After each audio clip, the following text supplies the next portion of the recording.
Авторизация. егов порталында қызметті таңдағанда, жүйе сізді автоматты түрде оқу ұлттық білім беру платформасына бағыттайды. Білім бөліміне. Одан кейін колледждер тармағын ашып, техникалық және кәсіптік, орта білімнен кейінгі білім беру ұйымдарына құжаттар қабылдау қызметін таңдаңыз. Сосын, онлайн сұрау батырмасын басыңыз. Берілген тәсілдердің бірі арқылы кіріңіз. Сіздің мобильді азаматтар базасында тіркелген нөміріңізге 1414 нөмірінен 5 таңбалы SMS код келеді. Оны енгізіңіз.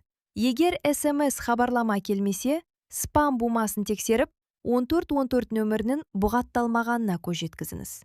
Жүйеге кіру батырмасын басыңыз. Қолданушылық келісімін қабылдап, SMS хабарламаларын жіберуге келісіміңізді беріңіз.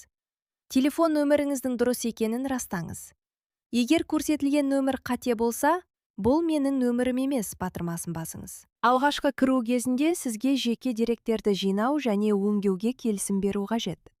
Сіздің нөміріңізге 1414 нөмірінен SMS хабарлама келеді. Оған 511 мәтінімен жауап беріңіз. Колледжге қабылдау. Тізімнен колледждерге грантқа құжаттарды қабылдау қызметін таңдап, оның паспортымен танысыңызда, онлайн қызметке тапсырыс беру батырмасын басыңыз. Қосымша байланыс нөмірін енгізіңіз. Өтінім берушіні таңдаңыз. Өтінімді кәмелетке толған талапкердің өзі, сондай-ақ оның заңды өкілі немесе ата-анасы бере алады. Жүйеде бала туралы мәлімет шығу үшін баланы қосу батырмасын басыңыз.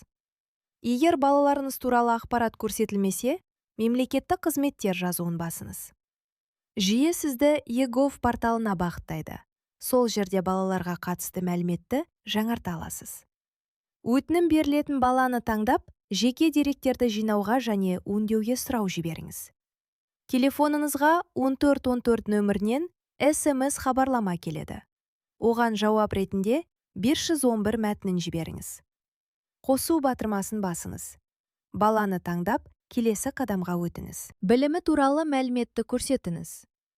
Егер талапкер Қазақстан Республикасынан тыс жерде білім алған болса, тізімнен тиісті елді таңдаңыз.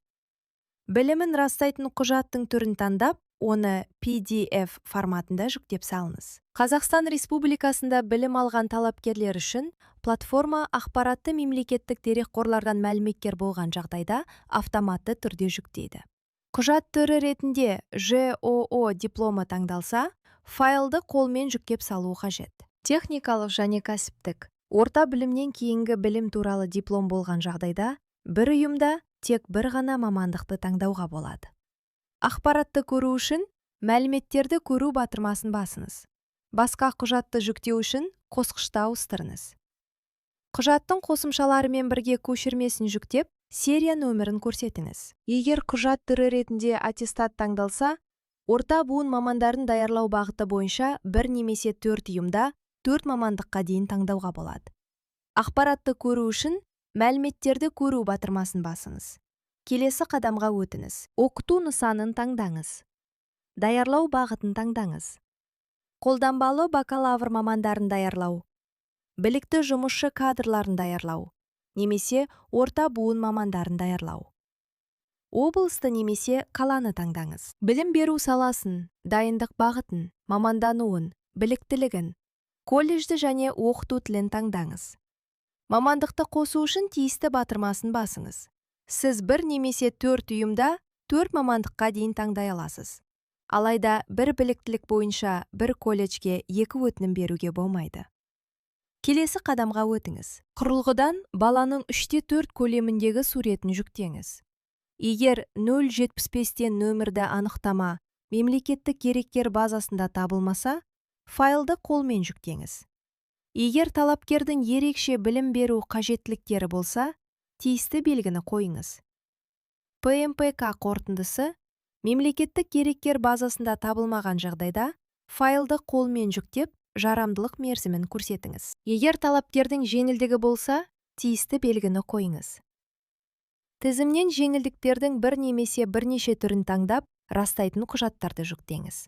Жеңілдіктердің кейбір түрлері үшін платформа құжаттарды мемлекеттік деректер базасынан автоматты түрде жүктейді.